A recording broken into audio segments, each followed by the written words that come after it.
Tolong saya. Orang saya banyak yang mati. Tolong saya. Banjir besar yang melanda Pulau Bali menjadi pertanda bahwa alam belum berhenti memberi pelajaran bagi umat manusia.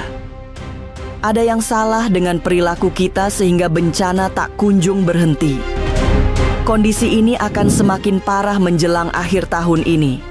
Sebab tahun 2025 adalah fase akhir zaman yang berat. Di bulan November, diprediksi akan ada bencana besar, termasuk gempa dahsyat yang memakan banyak korban jiwa. Kondisi tahun ini yang berat akan bertambah sulit di tahun depan. Emosi mudah terbakar, kehidupan kian tak mudah dijalani. Lantas apa yang harus dilakukan untuk menghadapi semua bencana yang menyengsarakan itu? Bagaimana agar selamat dari segala mara bahaya?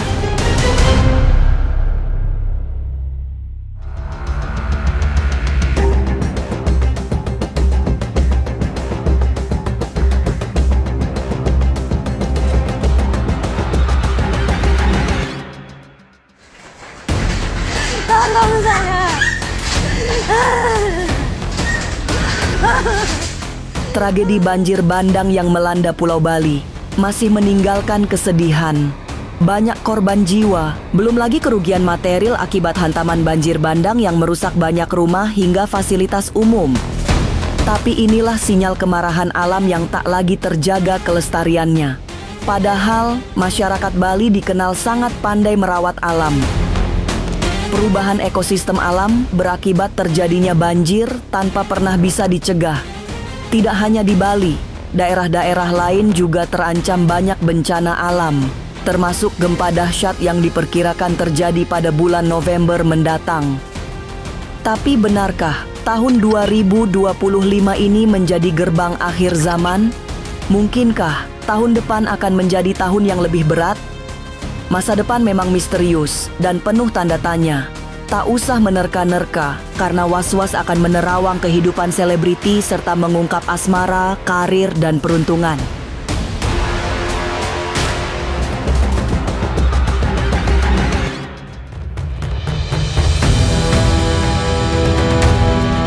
Bencana banjir yang menerjang Bali masih memberi kejutan menakutkan. Sebab selama ini, Pulau Bali memang tidak pernah mengalami banjir bandang yang sangat besar.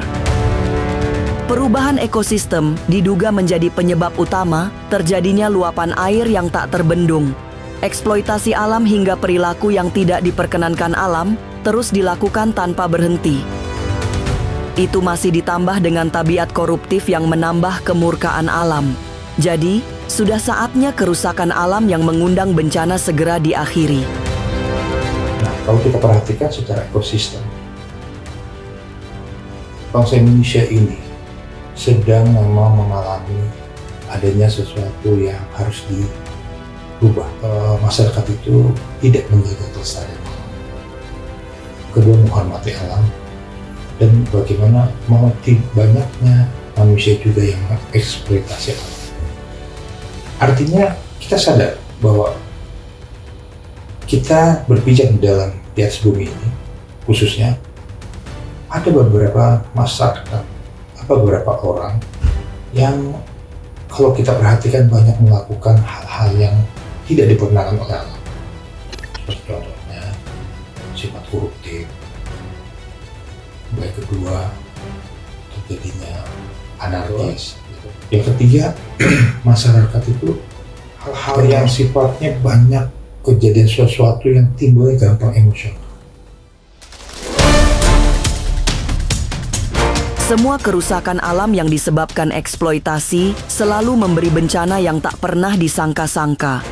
Lonceng kerusakan yang semakin berat ditandai dengan bencana yang juga bertambah parah.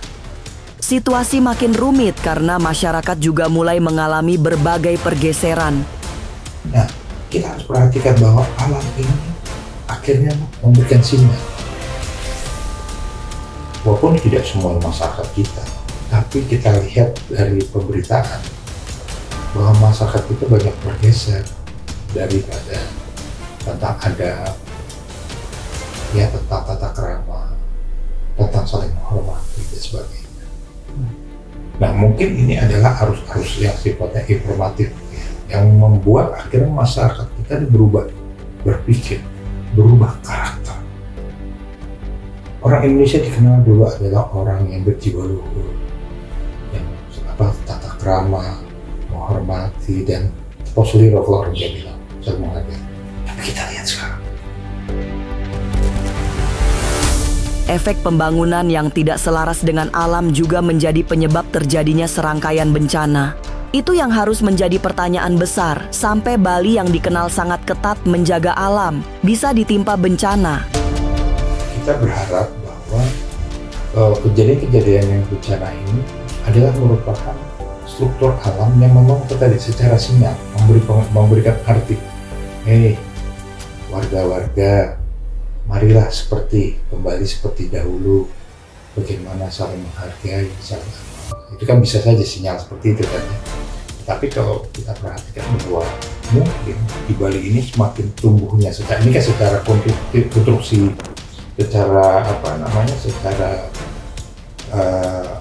ekosistem alam, bahwa memang banyaknya tumbuh perumahan. Nah pertumbuhan perumahan, villa, akhirnya sumber penghijauan taman, penghijauan umum mungkin berpengaruh sehingga gampang penanganan. Itu kalau kita dari aspek secara konstruksi alam. Tapi memang, tahun ini adalah tahun yang banyak dihiasi bencana-bencana besar. Sebab, 2025 dipercaya sebagai pintu menuju akhir zaman. Paranormal Gion Prabowo menyebut tahun ini sudah sangat berat, tapi tahun depan akan jauh lebih berat lagi. Sebagai gerbang akhir zaman, tahun ini dan tahun depan akan banyak mengalami guncangan bencana dahsyat. Ya, kalau kita lihat di tahun 2025 ini kan tahun-tahun akhir zaman, ya, dimana gerbang awal di akhir zaman itu di tahun 2025. 2026 sana lebih berat menurut saya. Karakter manusianya ada orang yang boleh dibilang semakin lama semakin kayak sudah mempunyai kebiasaan. Bagian emosional, bagian anarkis, bagian itu dianggap suatu kebiasaan. Nah, sekiranya kalau tadi pertanyaan sekarang, kenapa sih masyarakat kita yang muda ini harus seperti apa? Nah, ini perlu adanya campur tangan apa? Pertama, para ulama, pendeta, para Buddhis dan sebagainya. Sebagai permulaan fase akhir zaman, bencana yang datang bisa sangat menakutkan. Semua datang tanpa pernah dibayangkan, dan hati-hati. Menjelang akhir tahun akan terjadi gempa super besar yang mengguncang Indonesia. Tidak hanya gempa, banjir dan longsor juga tetap menjadi ancaman, terutama di sejumlah tempat di Jawa Barat. Gion Prabowo mewanti-wanti, masyarakat di sekitaran Bogor juga harus waspada dengan banjir bandang. Di akhir tahun itu, di akhir November itu ada ujian Allah Subhanahu wa Ta'ala yang harus kita siap. Nah, seperti yang waktu kita pernah ceritakan pada saat dahulu, pernah kita ngomong bahwa terjadinya adanya gempa, adanya tsunami di daerah pantai selatan. Itu kan terjadi waktu di Cilegon, tapi untungnya besar. Ya saya lebih perhatian, lebih takut di daerah-daerah Bogor, Bogor dan sekitarnya ya. Nah itu yang kita takut tuh ada banjir bandang besar banget itu, atau boleh dibilang nanti ada hujan yang hampir 5 hari kan berarti. Nah itu banyak akan memasuki wilayah ibu kota juga kan banjir. Lantas benarkah mulai tahun depan hingga 3 tahun mendatang banyak bencana yang mematikan?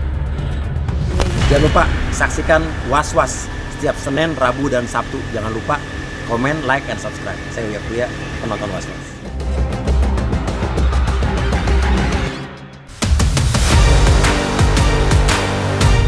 Seperti Gion Prabowo, gempa besar juga menjadi kekhawatiran paranormal Velin Ratu Ayu.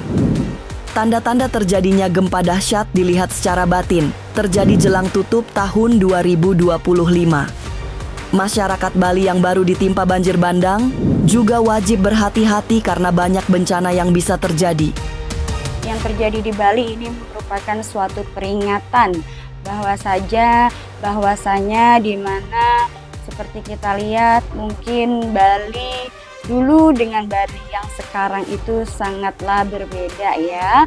Dan ini bukan main-main, ini adalah suatu peringatan yang sangat keras sekali, yang tentunya peringatan sebelum terjadinya peringatan ini di tahun-tahun sebelumnya dengan adanya bencana dan cuaca yang tidak menentu ini juga seharusnya sebagai kita manusia yang beriman lebih menekankan diri dan juga lebih untuk bisa menyadarkan diri kita dan segera bertaubat dan melakukan hal-hal baik. Dan tentunya ketika seseorang ini melakukan hal baik itu akan menjadi keseimbangan alam semesta. Mulai tahun ini hingga 3 tahun mendatang, manusia memang hanya bisa menerima semua bencana tanpa bisa berbuat banyak. Sebab kerusakan yang sudah diperbuat tidak memberi toleransi. Bencana-bencana besar mulai dari gempa bumi, gunung meletus, banjir hingga berbagai keributan sosial akan terus terjadi. Celakanya, hingga 3 tahun mendatang tidak banyak perubahan yang dilakukan manusia, sehingga bencana akan terus menjadi ancaman. Dan tahun 2025 sampai dengan 3 tahun ke depan ini akan masih ya, fasenya adalah masih fase penuaian karma, di mana akan banyak sekali fenomena alam yang akan terjadi, mulai dari gempa, kemudian gunung berapi, angin kencang, kebakaran, dan keributan-keributan lainnya yang menandakan jika mana dalam 3 tahun ke depan tidak akan ada perubahan-perubahan pada institusi, kebijakan-kebijakan baik dalam pemerintahan ataupun perilaku manusia itu sendiri, maka dunia ini atau negara manapun tidak akan bertahan. Serangkaian bencana alam yang besar dan serba menakutkan adalah peringatan serius untuk bertaubat selain berhenti merusak alam. Pertaubatan menjadi kesemestian karena hanya itu yang bisa menolong di saat bencana melanda. Setelah bertaubat, sudah waktunya memperbaiki keimanan kepada Tuhan agar selalu mendapatkan perlindungan. Maka negara kita ini dalam suatu ancaman besar untuk 5 tahun ke depannya. Yang diminta oleh alam semesta dan yang diminta oleh Sang Pencipta yang menciptakan alam semesta beserta isinya adalah tidak lain untuk pertobatan. Dan ini berlaku bagi seluruh umat ya. Dan ini berlaku juga bagi semua institusi pemerintahan maupun juga manusia ataupun apapun itu profesinya, apapun itu tidak ada bedanya. Kita harus segera bertaubat ya. Kemudian kita harus berpegang teguh kepada agama ya dan ibadah kita. Tahun ini memang menjadi tahun yang sangat berat. Sebab banyak bencana besar yang terjadi dengan korban jiwa yang tidak sedikit, tapi yang lebih menakutkan, bencana alam belum akan berakhir bahkan hingga tahun depan. Lantas, seperti apa kepedulian serta dukungan masyarakat pada korban banjir di Bali? Sesaat lagi, Was-Was akan mengungkapnya. Tetap like, subscribe, dan juga share, karena Anda patut was-was sebelum menyaksikan Was-Was. Jangan lupa saksikan Was-Was setiap Senin, Rabu, dan Sabtu. Jangan lupa komen, like, and subscribe. Saya Uya Kuya, penonton Was-Was.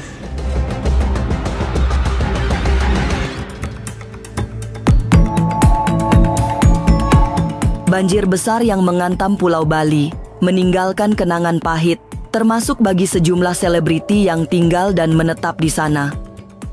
Salah satu artis yang terdampak banjir adalah Nana Mirdad, yang tembok rumahnya bahkan jebol diterjang banjir bandang. Rasa sedih semakin mendalam karena kuburan anjing kesayangan keluarga Nana yang baru meninggal ikut hanyut. Selain tembok rumah hancur, ada juga tanahnya Naysila Mirdad yang longsor akibat tergerus arus banjir. Nana sama Andrew lagi di Jakarta, Jason lagi kuliah, hanya Sarah sama yang kerja di situ, ART-nya. Tanahnya naik itu ya udah kena longsor karena belum dibronjong, belum dipakein batu kali. sedih, tempat yang harusnya indah, tempat wisata, tempat turis gitu. Tapi saya juga ngelihat banyak banget sampah-sampah sih di situ. Saya rasa salah satu yang terbesar juga sampah deh. Gitu. Sayang banget kalau sampai nggak cepat terselesaikan permasalahannya ya. Aduh, terus sampai rumah hancur gitu. Nggak tahu sih berapa meternya, cuman kan Andrew juga usaha kaos kan. Andrew cerita kalau pabrik kaosnya itu hilang semua udah. Ya mudah-mudahan dalam hal ini dengan kejadian ini satu pembelajaran ya untuk supaya bisa lebih menjaga gitu. Menjaga untuk mungkin sampah dan mungkin juga udah kebanyakan bangunan kali Bali itu terlalu padat. Oh iyalah, tetap bersyukur aman gitu. Cuman kan kita nggak bisa mikirin ya yang penting rumah gua aman kan, rumah anak gua aman, nggak bisa kan, banyak banget di situ yang banyak rugi. Mudah-mudahan selamat deh. Banjir yang melanda Bali tidak hanya menyisakan kenangan pahit, tapi juga mengalirnya bantuan dari orang-orang baik. Artis Antonio Blanco Junior yang sangat mencintai Bali juga terlihat turun langsung menemui para korban banjir. Cucu pelukis legendaris Antonio Maria Blanco itu bukan hanya membawa bantuan, tapi juga empati yang sangat tinggi dengan membuat penggalangan dana untuk korban banjir. Ya, awalnya aku bisa turun itu karena sebenarnya jadi aku, Kori, dan juga Kak Tura Partanaya ya. Jadi kita itu bertiga bekerja sama dengan kitabisa.com, kita menggalang dana. Jadi kita sebut kreator Bali Peduli. Jadi lewat platform kita masing-masing dari Instagram kita membuka donasi itu ya untuk membantu korban banjir, dan kita membahas setelah beberapa hari kita berikan waktu untuk dana tersebut dikumpulkan, lalu kita turun ke jalan. Begitu sih untuk membagikan donasi yang sebelumnya berupa uang, akhirnya kita ubah menjadi berupa sembako, jadi berupa peralatan sekolah, terus nasi juga, dan beberapa kebutuhan lainnya sih yang dibutuhin sama korban banjir. Ya tentu saja dorongan terbesarnya begini ya, karena kita bertiga, apalagi aku sendiri, itu kita ngerasa Bali ini adalah milik kita bersama. Dan aku orang Bali, aku lahir di Bali, aku besar di Bali, darahku Bali, ya, bahkan nanti pun aku akan balik ke Bali. Jadi kayak ini bisa dibilang pertama kali aku mendengar kabar bahwa saudara-saudara kita di Bali itu benar-benar kena banget dampaknya, apalagi dampak yang terjadi sebelumnya, yaitu berupa banjir ini ya. Ada tanah longsor, ada banjir, bahkan sampai memakan korban jiwa. Dan dari segi material dan non material juga banyak banget yang terdampak. Jadi itu sih yang membuat kita bergerak, terutama aku juga untuk langsung turun ke lapangan melihat kondisi mereka semua, karena bisa dibilang ini pertama kali banget Bali mengalami hal seperti ini ya. Maksudnya ya mungkin hujannya juga intensitasnya emang tinggi banget, tapi sampai tinggi banjir itu 8 meter, sampai juga makan banyak korban, banyak rumah sampai hanyut, itu pertama kalinya. Makanya ini pertama kali terjadi bisa dibilang, jadi aku sangat tersentuh dan aku pengen tahu banget apa sebenarnya yang terjadi di lapangan. Aku pengen melihat efeknya seperti apa dan seberapa menderita, dan apa juga yang dirasakan sama saudara-saudara kita yang ada di Bali. Begitu sih. Banjir yang menerjang Pulau Bali masih menjadi kisah pilu. Bukan hanya para korban, tapi masyarakat luas. Solidaritas segera berdatangan, mulai dari yang mengirimkan doa dari jauh hingga yang datang langsung membawa bantuan. Tapi semogalah bencana ini memberi kesadaran untuk selalu berbuat baik. Pemirsa, saksikan terus Was-Was yang akan meneropong kehidupan para selebriti, tentunya hanya di channel YouTube ini. Dan pastikan untuk subscribe, like, dan juga share, karena Anda patut was-was sebelum menyaksikan Was-Was.